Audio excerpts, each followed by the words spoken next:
Hello and welcome back to another episode of the Willie Morgan Show with Manchester United icon Willie Morgan. We are recording the show after a couple of weeks break, as Willie will tell you where he's been. Myself wasn't as interesting, just had a couple of weeks holiday off World Cup here, whereas Willie was in some nice places, it's safe to say. We're also recording after that game last night, which we will come to, but first of all, Willie, how are you? Well, I was all right until I watched the game last night. I had a great break, fantastic. The holiday was fantastic. I'd never been to the Dominican Republic before and no idea what to expect. You just don't know. Anyway, we stayed at I'm going to put my glasses on because I'll forget all the name. We stayed at the Hilton La Romana, which is absolutely, it's like a city within, it's unbelievable the size of it. And we met the general manager, made himself known, Carlos Fresco, who actually was a footballer. He played in the second division in Spain. Wow. And then had a bad injury, I think it was a car crash, when he was 19, and then couldn't play again. And lo and behold, he's ended up running this magnificent place. I mean, it is just truly fantastic. And the people, I've fortunately been all over the world, met lots of fabulous people. But as a whole, the people of the Dominican Republic, I don't know why they smile all the time. You have to be grumpy sometimes. And they weren't. I kept trying to catch them, They were so calm. I can't tell you. We were blown away. The people were unbelievably nice. And the other people, obviously, apart from Carlos, is two PAs, Francesca Lebron and Maria Fernandez. They were a great help to us, and they looked after us. It was, I went there with family and a couple of friends. John Vincent came with us. There were 7 of us. And we actually had a butler. Folks, I got to tell you, we had a butler. I've never had a butler. As you can well imagine, I played in the 60s. We didn't have butlers. We had a butler. Juan Lopez, he was called. And he looked after us for the whole week. And anything you wanted, it was done. It was incredible. I mean, how these posh people live, Callum, with butlers in their houses. Now I can understand. But it was it was a great break. We had a great time, and hopefully one day get back there. I know Carlos has invited us back, and hopefully, should everything be okay, we might end up there again. So anyway, Carlos and all your team, it was just amazing, and thank you so much. Just in terms of the holidays, Willie, how nice was it just to get sun on your back after the couple of years we've had? Actually, but we're lucky here down where we are. We do get sun, even at home here. Fortunately, our garden's south facing, so any sun at all, as you can imagine, I'm out the back door with the Speedos. Yes, folks, I still use them Speedos, even in the Dominican. So, actually, it's been, the last 2 summers, even though I've not been able to do anything, just being at home here and being out the back has been great. We're very, very lucky in that sense. But just waking up every morning and, the sun's blazing down, but it was like 30 odd degrees. It was really, really hot. So we made the best use of the liquid available, Callum, as you can well imagine. We actually came home for a break. It was great. I tell you what, anyone who's looking for a holiday in the Dominican, the Hilton La Romana. It is fantastic. It's just a magnificent place. And for kids, you know, it's not just adults, it's kids. There are loads of children there. In fact, there were a couple of thousand people staying there at the time. But it was just great. And that's the good thing. Then there's last night. Oh, Oh, do you know? I know people listening and people watching. My son-in-law came in and said, I said, well, what do you think? Should we watch it? And he said, well, shall I tell you the team? I said, go on then. Stevie Wonder wouldn't have picked that team. It's the worst 11 players that's ever worn a Manchester United red shirt to walk on a pitch to start a game. Disgrace. The manager, you know, I do him a favour calling him a manager. The joke, and he is a joke, Ralph bloody runs it, whatever his name is, he's a disgrace. He's a disgrace.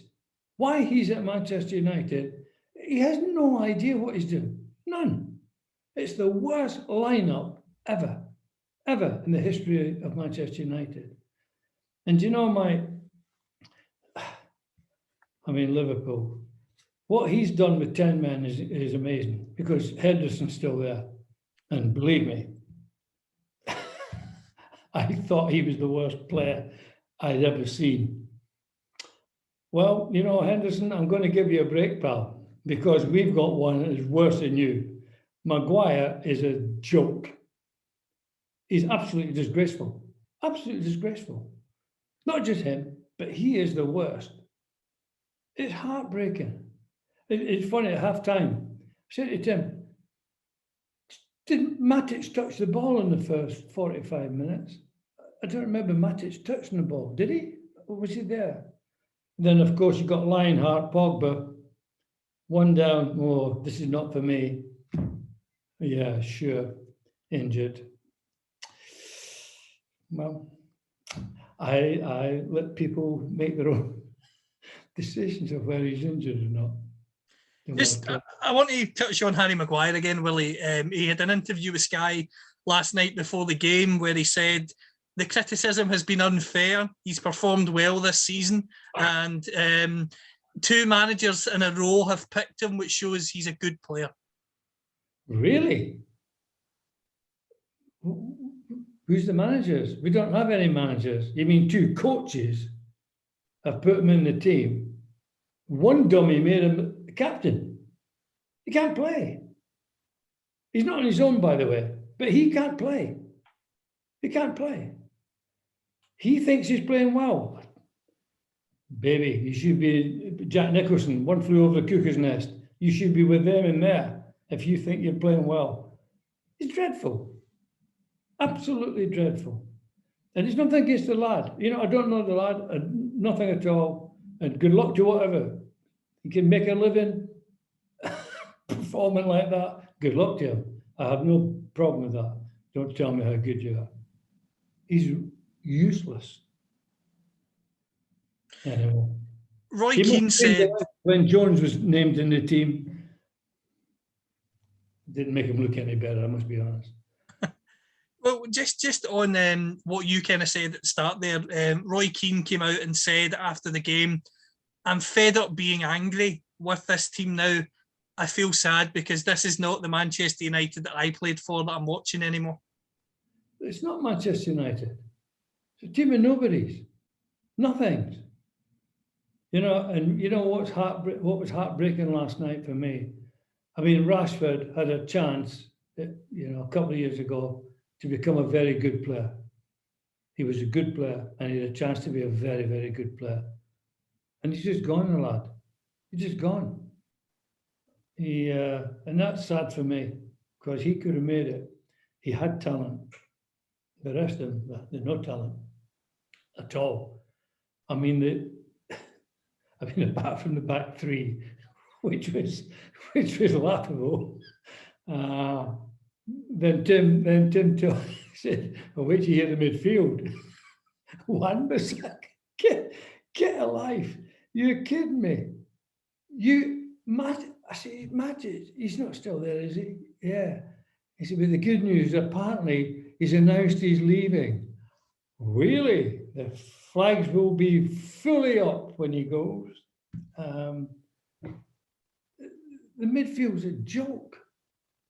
And then you got Fernandes up front. I mean, Fernandes, you know, they were just awful. They were just awful. They made Liverpool, and Liverpool's not great, by the way. I've told you, they still play with 10 men. Henderson, oh. The one thing about him, he never lets you down. He's always bad. You can't play the lad. But in fact, he's in the wrong team. He should be at Man United. He'd fit in perfect with what we've got. We've got nothing. They tell me McTominay was injured. Well, he was on the bench. Well, he shouldn't be on the bench if he was injured. And if he wasn't injured, he should be playing. And why you leave Sancho on the bench and play that? Then you bring on Lingard. My God, that is frightening. It's frightening. This is not Manchester United. I didn't watch the Roy's interview at the end, but it's not a point of being angry anymore. It's a point of saying, really? He's put that team out to play against Liverpool at Anfield. We didn't have one single shot on goal in the first half. Not one. Not one attempt. It's heartbreaking. How do you expect to win a game? You know, you can't win a game if you don't go into the opposing team's half. You have to go in there to win games. The guy in charge is a joke. And again, my son-in-law, who's obviously a big red, Tim, he tells me he's got a 4-year contract, this geezer. 6 months doing this. And a director of what? He's a joke. Whoever appointed him, right?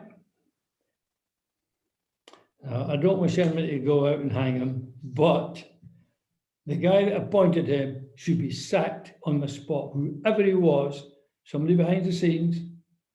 I don't know if Man United will spout the truth. Obviously not, probably not. I want to know who appointed him. Whoever appointed this geezer is a disgrace. He knows nothing about football. The guy appointed him, and neither does he, by the way, know anything about football. It's just heartbreaking. And if Roy, getting angry, well, we didn't get angry when Tim told me the team. We just started laughing. I said, "No, you're kidding, aren't you?" He said, "No, really, that's the team." I said, "It can't be." He said, "It is." I feel sorry to hear. I tell you what, I don't know how he sleeps at night, thinking he's got to play behind that lot. It's heartbreaking for him. They don't help him any way, shape, or form. And they'll destroy him.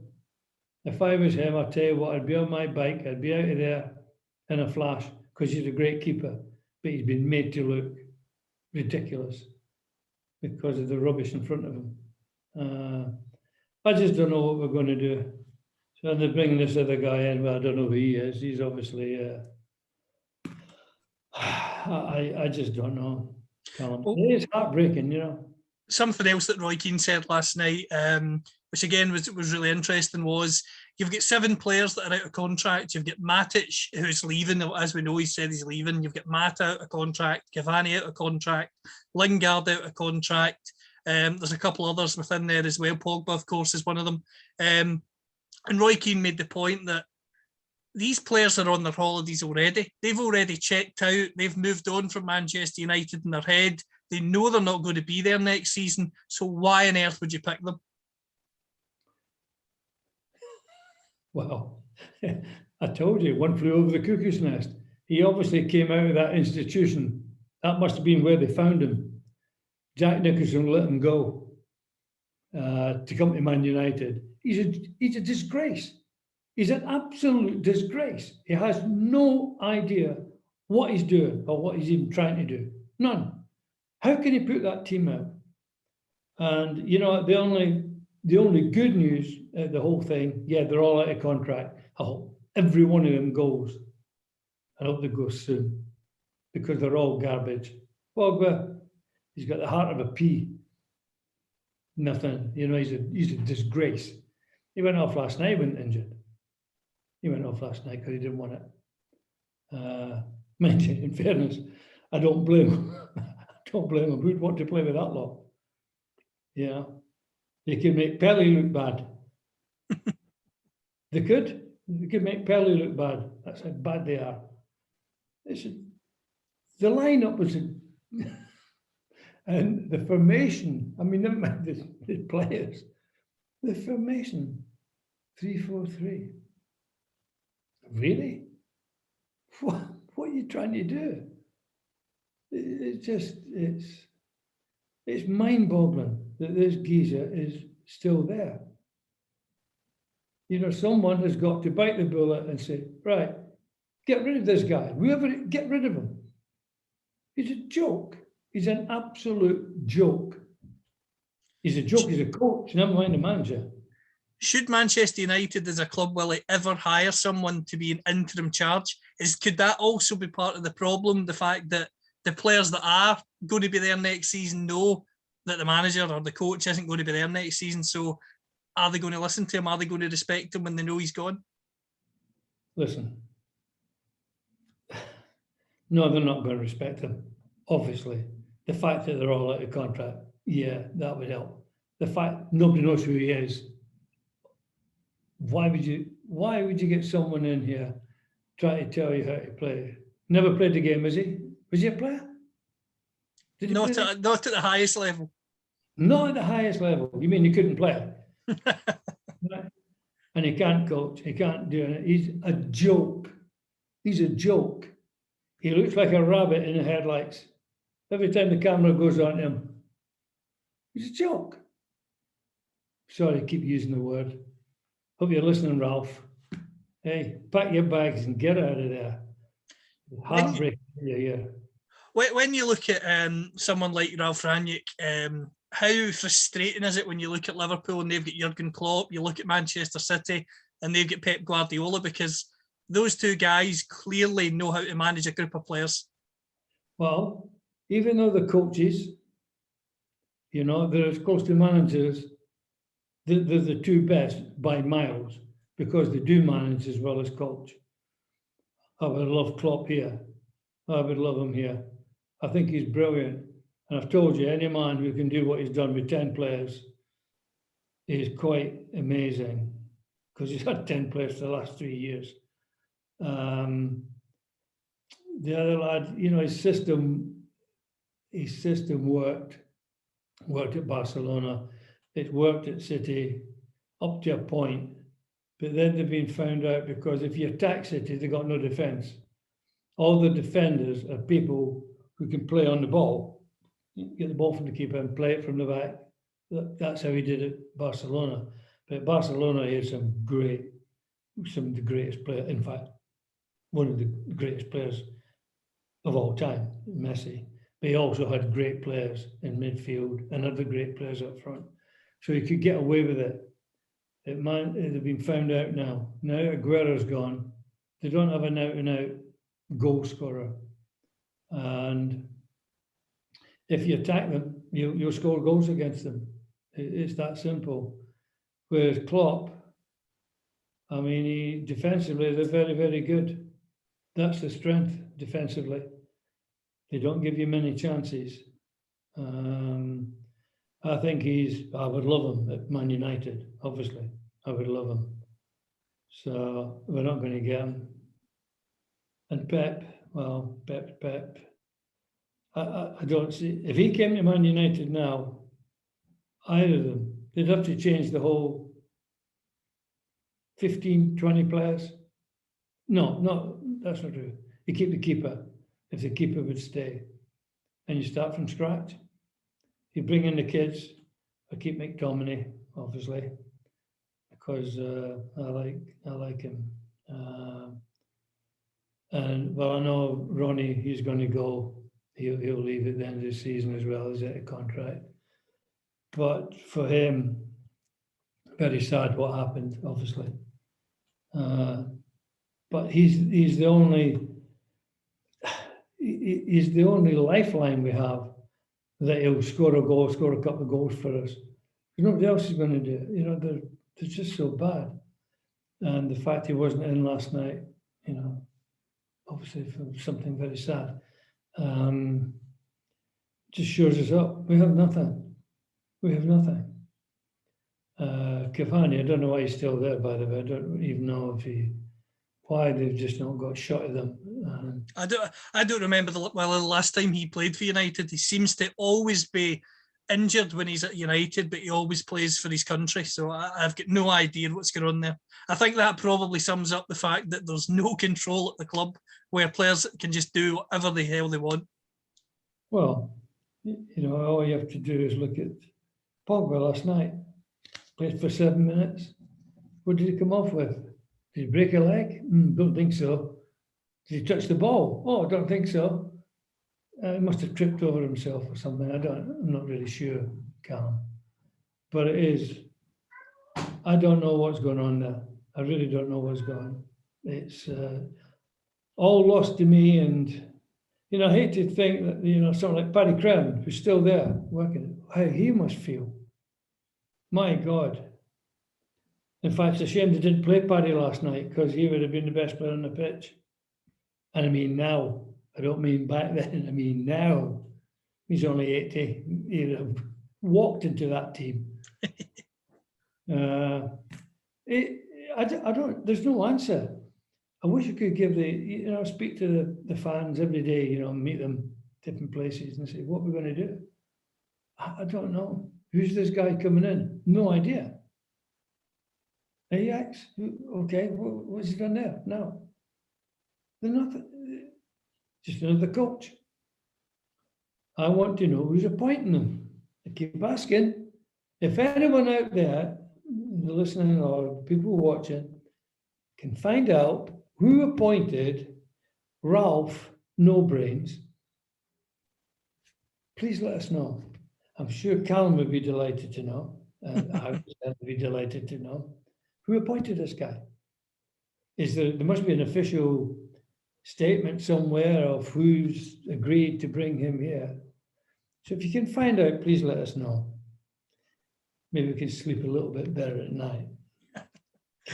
From United to another of your former clubs, Simon Holden's got in touch to ask you about Burnley, because Sean Dyche has left the club after 10 years in charge. He took them from middle of the Championship to 7th in the Premier League.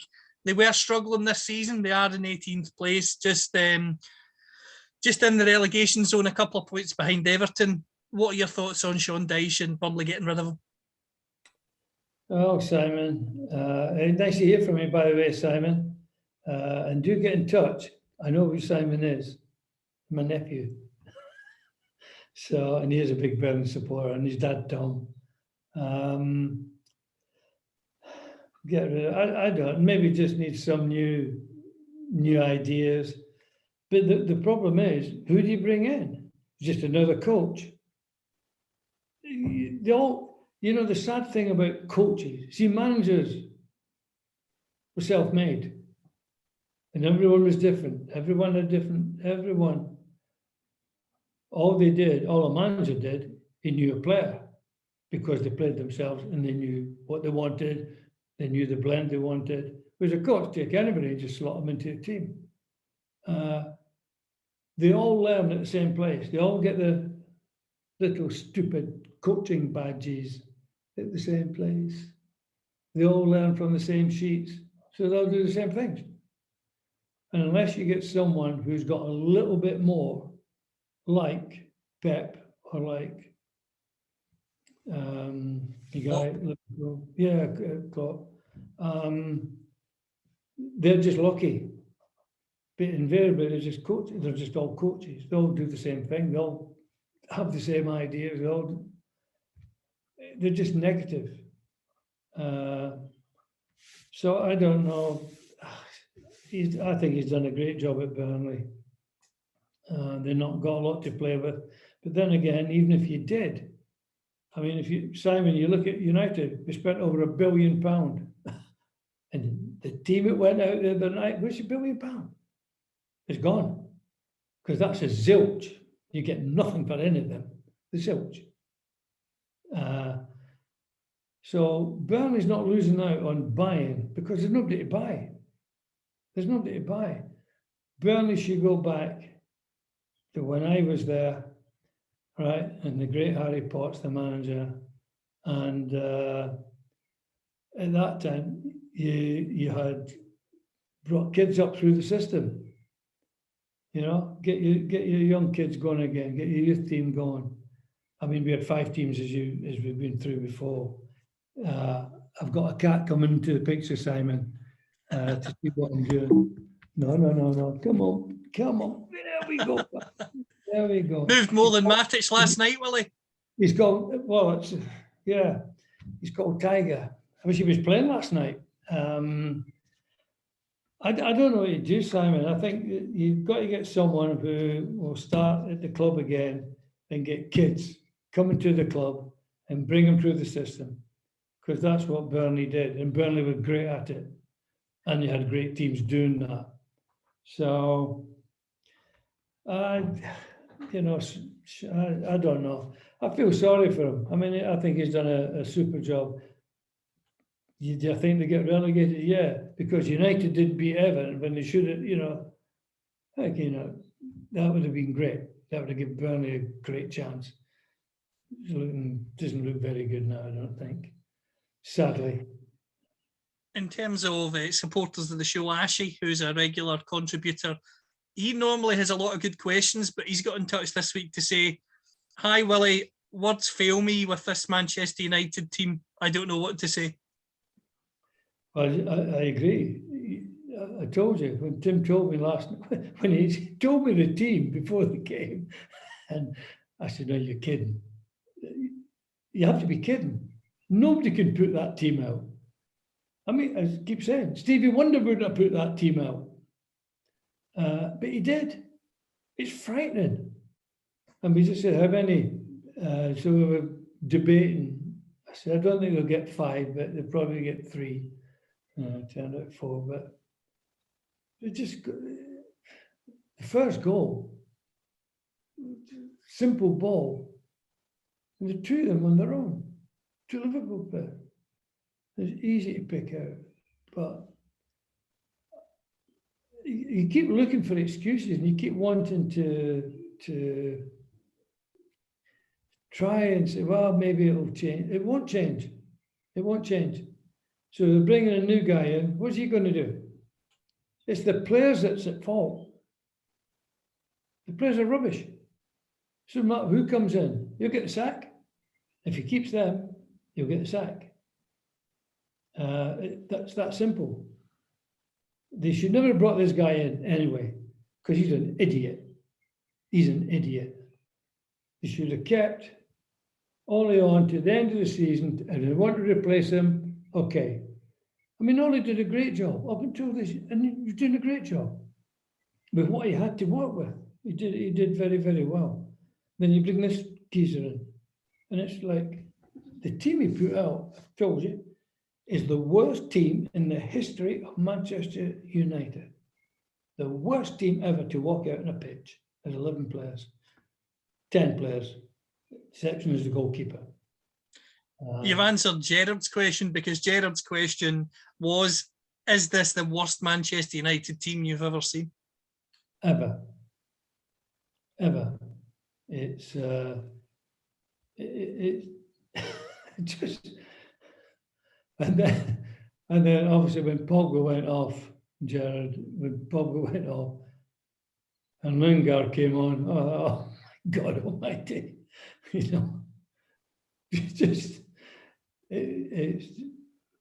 if it wasn't so sad, you could have a laugh.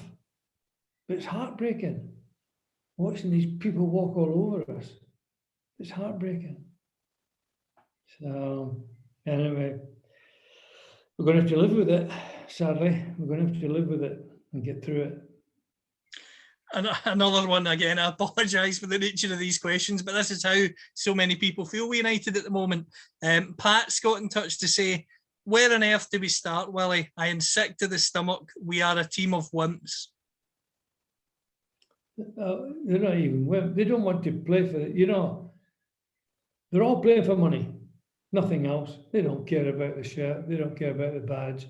They don't care about the history, apart from a couple. I'm sure the couple do. But most of them, and you go right through them, Matic, Pogba, Fred, all the Maguire, my God, don't, please. They don't have any heart. They don't have any heart. They don't play. They don't have no pride.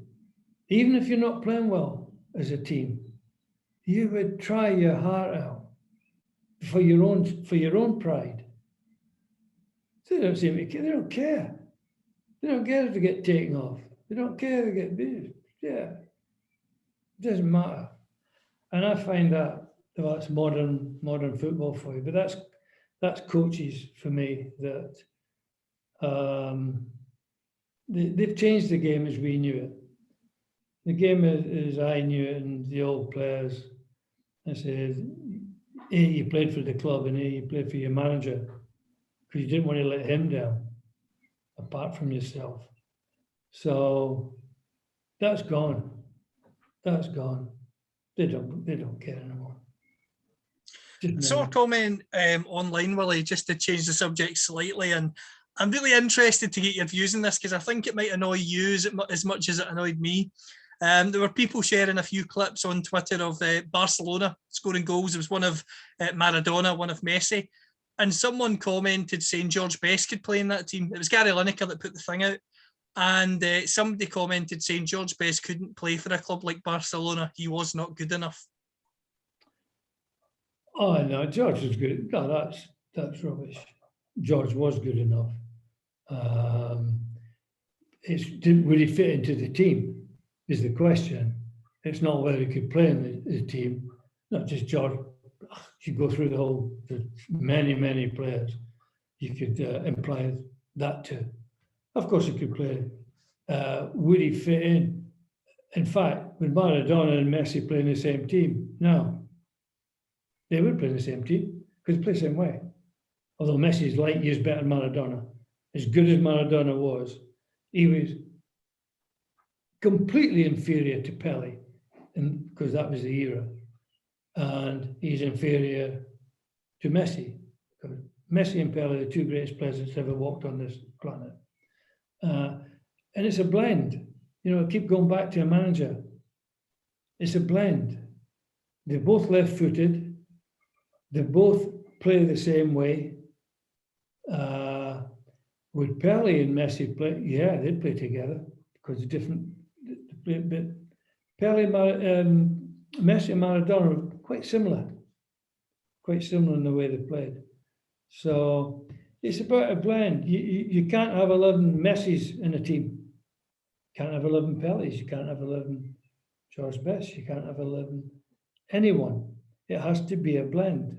And, you know, and that's what the great Barcelona team had. That's what the great United team had, the great Leeds team. You know, go back to Leeds. Leeds is a great blend. All the great teams had great blends. But yeah, of course you could have played at Barcelona. We all could have played at Barcelona. You look at, there's so many great players from that era. You know, Jimmy Greaves. Jimmy Greaves would love to be in that team with Messi or with Maradona, because he would score goals all night long. But then, you know, and even if you go further back than that, they say, okay, the great Real Madrid team with Di Stefano, Puskas, Hento, that was the Canario, I think, was the right winger. Del Sol was inside right. It was Canario, Del Sol, Di Stefano, Puskas, and Hento. It was a blend. You couldn't have had 5 of them, any one of them, it just all worked. That's why they were such a great team. So yes, Bessie could have played there. Who's the greatest club side you've ever seen? It's a double-edged, greatest club side. One of the greatest games I ever saw was when Real Madrid played Eintracht at Hampden in the final of European Cup. They were phenomenal. The other one was Spurs. Sorry to say this, anyone doesn't like Spurs. The Spurs team of 1960-61 was fantastic. They played great football. They were a great team. And of course, the United team of the late 60s was a great team, played great football. Just attacking football, just about scoring goals. And that's without looking at, obviously, the great Brazilian team. I'm talking about the national team from back in the 50s, 60s. They were out of this world to watch as well. It's not a difficult question. I think all of them, any one of them could be called the greatest. I mean, I think obviously nationally, Brazil were exceptional. They were in a world of their own. And then, at club level, like United, Spurs, and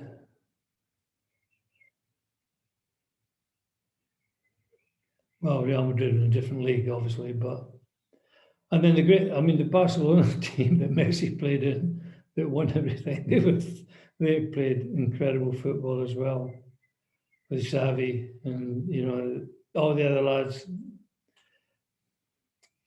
What's nice, it's a pleasure to watch great teams attack, create, even if you miss, create. It's just great to watch because it's something that what excites people. I mean, this at the moment, 400 passes in your own 18-yard box before the ball goes forward. It's about exciting as a snowflake in Alaska. So, just a different game. I hope that, I'm sorry I've named 2 or 3, but all of those for me I would have paid to watch. I would have paid to watch any of those 4 teams. If you could only pick one to play for, which one would it be and why?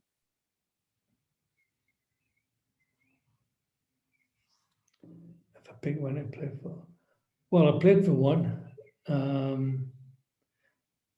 which was, fantastic, and for me the greatest manager ever lived. Other than United, I think I would have liked to have played in the Spurs team of the 1960, 61, 62, the Spurs team then. You won't remember John White, played for Alloa, came from Alloa. Bobby Smith, Jimmy Greaves, Cliff Jones on the left wing, and the right winger, I would have replaced him in a second. He could have been replaced. But the rest of Danny Blanchflower, Norman, Dave Mackay, Bill Brown. You get me way back now. Was Alan Gilzine there at the time, or did he come later? He came after. Bobby Smith was centre forward. Typical, and Andy Lockhead, typical old centre forward. Alan Gilzine came afterwards. He replaced Bobby Smith and Bobby went. But they were phenomenal. Jimmy Greaves was just amazing. I can't tell how good he was. And he looked so innocent and so inoffensive. And he did things without, there was no drama, there was no dramatics. He did it with ease. And I keep saying, in the box, he get a ball in the box, he looked like he had 10 yards of space around him. Whereas I get the ball, I've got about 2 inches of space. he had all the time in the world. He was phenomenal. He was the best British player I ever saw, Jimmy Greaves. Out of everyone, even Bestie? Yeah. George, great player. But, George, like me, George the left, I played right wing. Jimmy Greaves was in a different league. He was like the Pele is against Maradona and Cruyff and all the greats of that era, Di Stefano, Puskás. Greaves was just fantastic. Greaves was fantastic. And then there was loads of, there was so many great players in their position. Were you great as a winger? Or were you great as a centre forward? Or were you great as a fullback? That was how you were judged. Not an all-round, not an all-round player, because it wasn't like that. He played in a position. Anyway, we diverse now. We're going back to proper football. Absolutely. Well, as always, if you've got any questions for Willie, you can comment them for our next show. It flies in as always, Willie. Anything you'd like to say before we go? Yeah, but there's one player that I love more than anybody. It was Willie Fernie. I was always in the schoolyard. I'm Willie Fernie. I always want to be Willie Fernie. For anyone, for all the listeners, for all people, he played inside left for Celtic. Willie Fernie. He was a genius. He could dribble around anything, and he was my hero. If I had a hero, he was my hero, Willie Fernie. So, other than that, no. Just hopefully, as always in this world we're living in, Callum, keep safe, try and be happy, and may God go with you.